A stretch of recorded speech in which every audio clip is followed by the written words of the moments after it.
we come now to Iqbal's remarks on immortality, or life after death, in the reconstruction of religious thought in Islam, and we are specifically in more or less the second half of chapter 4.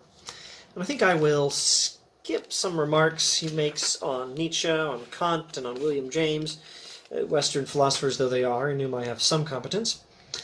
He says, before, however, we take the details of the Quranic doctrine of personal immortality, we must note three things which are perfectly clear from the Quran, and regarding which there is, or ought to be, no difference of opinion.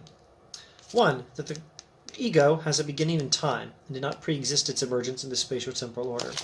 The human mind, the human soul, the human consciousness, the human person has a beginning. We may continue indefinitely into eternity, but we do not have an infinite past. Two, that according to the Quranic view, there is no possibility of return to this earth. And he quotes three passages from the Quran.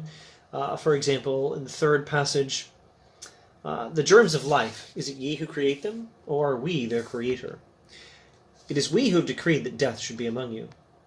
Yet are we not thereby hindered from replacing you with others, your likes, or from creating you again in forms which ye know not. God created us in the first place. God can create us again. The same us. 3. That finitude is not a misfortune. Having finitude is not bad. It's not bad to be finite. Verily, quoting from the Quran, verily there is none in the heavens and in the earth but shall approach the God of mercy as a servant. He hath taken note of them and remembered them with exact numbering.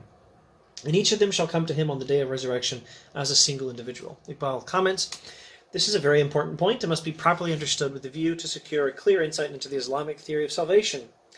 It is with the irreplaceable singleness of his individuality that the finite ego will approach the infinite ego to see for himself the consequences of his past action and to judge the possibilities of his future. He quotes again from the Quran, and then he elaborates, whatever may be the final fate of man, it does not contemplate complete liberation from finitude as the highest state of human bliss. The unceasing reward of man consists in his gradual growth in self-possession, in uniqueness, and intensity of his activity as an ego. We remain finite. After death, the human soul may continue to exist, and may exist indefinitely, can be expected to continue to grow, but will remain finite and will not be expected to escape from finitude. There's no complete liberation from finitude as the highest state of human bliss. Such a thing might be contemplated in perhaps some kinds of pantheism, maybe some strains of Hinduism or Plotinus, but this is not the Quranic view, he says. Skipping a bit, he says, with these 3 points clearly grasped, the rest of the doctrine is easy to conceive. It is open to man, according to the Quran, to belong to the meaning of the universe and become immortal. He quotes the Quran, thinketh man that he shall be left as a thing of no use? Was he not a mere embryo? Then he became thick blood, of which God formed him and fashioned him and made him twain, male and female. Is not God powerful enough to quicken the dead? Paul says, it is highly improbable that a being whose evolution has taken millions of years should be thrown away as a thing of no use. But it is only as an ever-growing ego that he can belong to the meaning of the universe, etc., etc. So, well, let's summarize some of what we've seen so far. First, the simple, obvious point. Immortality? Yes. Life after death? Yes, there is such a thing, he says. Second, there are 3 characteristics of the Quranic doctrine of life after death. First, that we begin. We may have an unlimited existence in the future, but we do not have an unlimited existence in the past. There is no possibility of return to this earth. We do not go back to dust. Here I speak for myself, making my own connection. This is not, strictly speaking, the words of Iqbal, but it does remind me of the remark from the American poet. I believe it's Longfellow. You can check the internet. It's a wonderful, wonderful piece of poetry. What the heart of the young man said to the psalmist, I believe is the name of the poem. And the line that this reminds me of is, dust thou art, to dust returnest, was not spoken of the soul. All right, so third point, finitude is not a misfortune.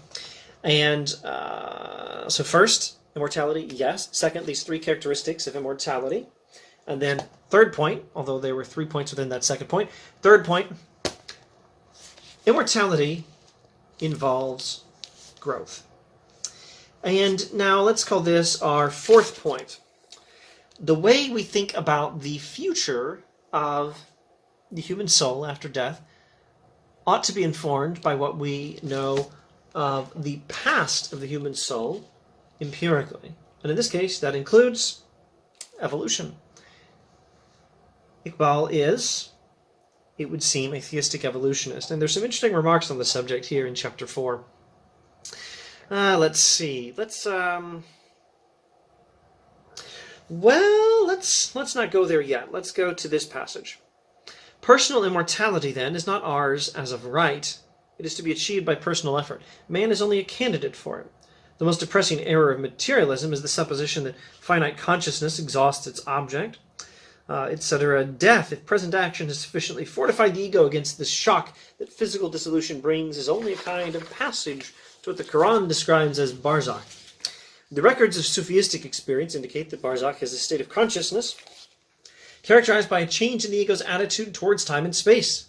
There is nothing improbable in it. Okay, so we're trying to get to, we'll shortly get to what he says about evolution. And that's macroevolution for those who recognize the distinction between macroevolution and microevolution. Microevolution is rarely, if ever, controversial. The thing, some question is macroevolution. Anyway, before we get to that particular issue, personal immortality is not ours by right. We have to achieve it. Personal immortality is going to be an achievement of the soul after death. It's not something that just automatically happens. Immortality is not built into the soul. It is something that is achieved by what the soul does. And then Iqbal talks about this idea of barzakh. I hope my pronunciation is acceptable. He says it's not improbable. The state of barzakh, therefore, does not seem to be merely a passive state of expectation. It is a state in which the ego catches a glimpse of fresh aspects of reality and prepares himself for adjustment to these aspects. It is a state in which, after death, we achieve a different manner of perceiving the universe. However, the ego must continue to struggle until he's able to gather himself up and win his resurrection. The resurrection, therefore, is not an external event. It is the consummation of a life process within the ego. Again, resurrection is something the individual soul may achieve in very large part by its own actions. The Quran argues the phenomenon of reemergence of the ego on the analogy of his first experience. Man saith, he's quoting the Quran now, man saith, what? After I am dead, shall I in the end be brought forth alive? Doth not man bear in mind that we made him at first when he was not? Etc. Let's not, etc. It is we who have decreed that death should be among you. Yet are we not thereby hindered from replacing you with others your likes, or from producing you in a form which ye know not? Ye have known the first creation. Will you not reflect? Paraphrasing. We can learn, not paraphrasing, commenting. We can learn from the first creation of human beings by God that God is perfectly able to give us a new creation. This is the way of thinking through resurrection.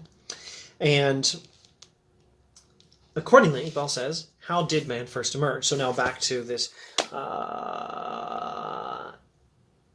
evolutionary way of thinking through immortality. Think of the future of the human soul after death in light of what we know of the soul's past career, informed in part by empirical science and the idea of evolution. Now, Rumi is a key influence on Iqbal's thought here. How did man first emerge, says Iqbal, etc., etc. Rumi regarded the question of immortality as one of biological evolution and not a problem to be decided by arguments of a purely metaphysical nature, etc. The theory of evolution, however, has brought despair and anxiety instead of hope and enthusiasm for life to the modern world. The reason is to be found in the unwarranted modern assumption that man's present structure, mental as well as physiological, is the last word in biological evolution, and that death regarded as a biological event has no constructive meaning. So the theory of evolution, or if you want to get technical, since many will question one kind of evolution but not another, will question the emergence of new species by evolution, but will not question changes within a species or some such distinction. Macroevolution. The idea of macroevolution tends to bring despair and anxiety to the modern world, but it should bring hope and enthusiasm. The problem is we're thinking about it the wrong way. We have this unwarranted assumption that our current state is the last word in evolution and that death doesn't have any constructive meaning. Well, what does that mean? Constructive meaning. Death doesn't have, according to this mistaken modern assumption, on an evolutionary view, according to our mistaken modern assumption, death in an evolutionary view does not mean anything useful for us. But where do we get that assumption? We should think differently. Don't think, well, I'm not sure I can draw this directly out of this paragraph, but I think this is probably the right way of commenting on Iqbal. I'm almost certain this is right. Don't think according to mechanistic materialism. Don't assume mechanistic materialism in thinking through evolution. Think through what we know from experience, not only about the soul as not purely mechanistic physical thing, but think of the soul in relation to our evolutionary past, without bringing in assumptions of mechanistic materialism. And if you like, bring in the sort of arguments against a mechanistic materialistic view of the soul that Iqbal will have given us earlier in this book. Off the top of my head, I'd say check chapter 2 on those. So we need to be able to think of evolution without presuming mechanistic materialism. And if we do so, we might see that this past story of the emergence of the human consciousness by means of evolution suggests that that consciousness is, well, using his own language, a thing that's not likely to be thrown away as a thing of no use. It is highly improbable that a being whose evolution has taken millions of years should be thrown away as a thing of no use. It took millions of years for us to emerge, macroevolutionarily speaking. That's a big adverb, macroevolutionarily. And it doesn't seem likely that after that, we're just going to be thrown away, the human mind being extinguished, tossed aside, no longer allowed to exist as a thing of no use. Now, it took millions of years for us to get here. We still have some function. We still have some purpose. We still have some value. Now, Iqbal says, the world of today needs a Rumi to create an attitude of hope and to kindle the fire of enthusiasm for life. Now he quotes Rumi, and he says, quoting Rumi, first man appeared in the class of inorganic things. Next he passed therefrom into that of plants. For years he lived as one of the plants, remembering naught of his inorganic state so different. And when he passed from the vegetative to the animal state, he had no remembrance of his state as a plant, except the inclination he felt to the world of plants, especially at the time of spring and sweet flowers, like the inclination of infants towards their mothers, which knew not the cause of their inclination to the breast. Again, the great Creator, as you know, drew man out of the animal into the human state. Thus man passed from one order of nature to another, till he became wise and knowing and strong as he is now. Of his first souls he has now no remembrance, and he will be again changed from his present soul. The human soul has gone through all these previous states. Maybe the word I want is iteration. The human soul has gone through these previous iterations, the plant-like form of the soul, the animal-like form of the soul. If you're thinking of Aristotelian views on the capacities of the human soul, plant-like capacities, vegetative, then animal-like capacities, and moving on up towards human capacities and rationality. Well, you're doing good to think of them. Compare and contrast that passage of Rumi to Aristotle on your own. Don't expect me to do it for you. What was I talking about? The human soul has gone through these iterations, the plant-like version, the animal version, and now we have the fully human version. We don't even remember our previous version, but we've learned of it, and you think we're going to stop now? No, there's another iteration in the future. Now, it's not guaranteed. It is, how did he say it a couple pages back? It's not ours by right. It's going to be achieved by personal effort. Now, as an aside, for those of you, particularly those who have both interest and ability, to read the poetry of Iqbal in the original Urdu, for example. The world of today needs a Rumi to create an attitude of hope and to kindle the fire of enthusiasm for life. On these very matters, study the poetry of Iqbal for yourself and see if he's trying to be that Rumi to the best of his ability. And of course, if you can, see if he succeeds. That is a project which, again, I don't think I'm going to do for you. I don't think I can.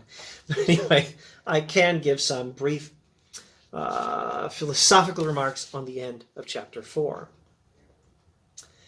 Hell, in the words of the Quran, is God's kindled fire which mounts above the hearts, the painful realization of one's failure as a man. Heaven is the joy of triumph over the forces of disintegration. There is no such thing as eternal damnation in Islam, etc., etc. Hell, therefore, as conceived by the Quran, is not a pit of everlasting torture inflicted by a revengeful God. It is a corrective experience which may make a hardened ego, I don't think it's guaranteed, to make a hardened ego once more sensitive to the living breeze of divine grace. Now, I think I will read some final remarks from chapter 4, which I like. I think they're beautiful remarks, and I will read them as a conclusion to this video after I see if I can summarize some of the major points, because golly, there's a lot of stuff to talk about in these passages. I hope this introduction has been helpful to some of you. It's not complete. It's not sufficient.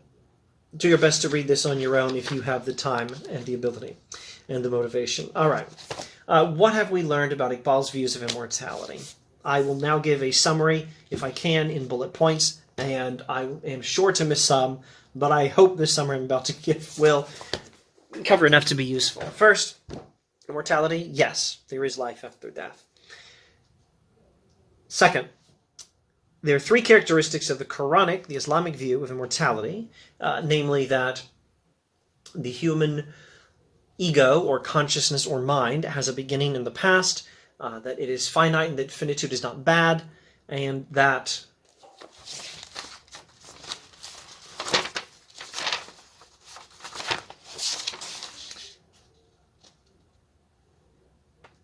the soul does not go back to the earth.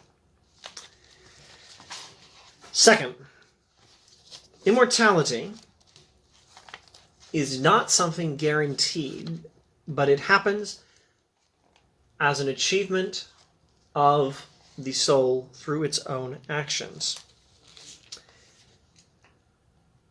Next, we do not escape from infinity. Where are we at? I think now our 4th point. We do not escape from finitude into infinity.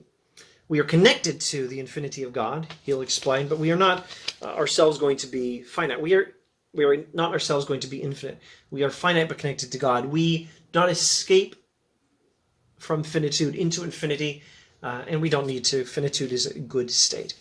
And 5th, after death, there is a form of resurrection which we cannot fully understand at this time.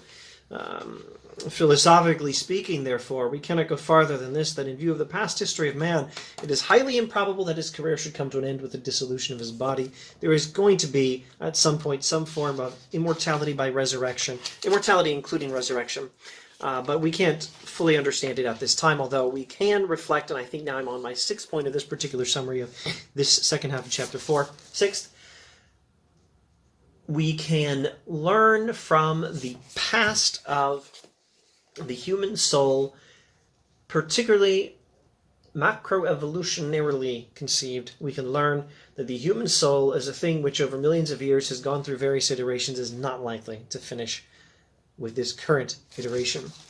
And therefore, we may continue to expect life after death, at least for some of us, but we'll have to accomplish it. And now, I think 7th, hell is not some eternal state of torture. It is a corrective experience after death whereby the consciousness, the soul, the person, the ego is